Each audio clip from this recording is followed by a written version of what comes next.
இன்னைக்கு நம்ம இ-பைக் பத்தி தான் பார்க்க போறோம். நான் உங்க கிஷோர் அண்ட் இன்னைக்கு நம்ம பார்க்க போறது இ-சேஸோட இ-பைக். இந்த பைக்ல alloy frame with water decal stickers கொடுத்திருக்காங்க. நெக்ஸ்ட் இதோட ஃப்ரேம்ல இன்டர்னல் கேபிள்ஸ் ப்ரொவைட் பண்றாங்க அண்ட் ஃபாஸ்ட் சார்ஜிங்காக உங்களுக்கு 3 பின் சார்ஜிங் பாயிண்ட் கொடுத்திருக்காங்க அண்ட் இது கூட உங்களுக்கு சார்ஜரும் வந்துடும். Next inbuilt Panasonic lithium battery கொடுத்திருக்காங்க. ஃப்ரண்ட்ல சைக்கிளிங் சஸ்பென்ஷன் ப்ரொவைட் பண்றாங்க and auto cut off brakes கொடுத்திருக்காங்க.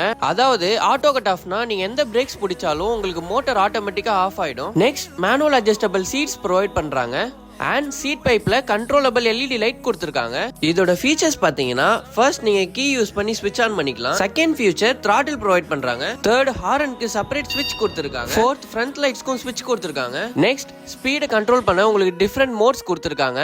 இதுல ஃபர்ஸ்ட் மோட் வந்து உங்களுக்கு 15 கிலோமீட்டர்ஸும் செகண்ட் மோட் 20யும் தேர்ட் மோட் 25 கிலோமீட்டர்ஸ் வரைக்கும் போகும். இந்த பைக்கோட டாப் ஸ்பீட் 25 கிலோமீட்டர்ஸும் அண்ட் ரேஞ்ச் பாத்தீங்கன்னா 38 கிலோமீட்டர்ஸ் வரைக்கும் போகும். அண்ட் இந்த பைக்ல நல்லா வைடான ஹேண்டில் பார் கொடுத்திருக்காங்க. நெக்ஸ்ட் ஃப்ரண்ட்ல குவிக் ரிலீஸ் கொடுத்திருக்காங்க. இது ஈஸியா டயர் டிட்டாச் பண்ண யூஸ் ஆகும் அண்ட் ஃப்ரண்ட்ல சீல்டு பேரிங் ஹப் ப்ரொவைட் பண்றாங்க. இது சீல்டா இருக்கனால உங்களுக்கு சாண்ட் அண்ட் டஸ்ட் பார்ட்டிகல்ஸ் உள்ள போகாம இருக்கும். ஃபைனலா பாத்தீங்கன்னா இந்த பைக் உங்களுக்கு Black colour and grey colour ஆப்ஷன்ஸ்ல ப்ரொவைட் பண்றாங்க.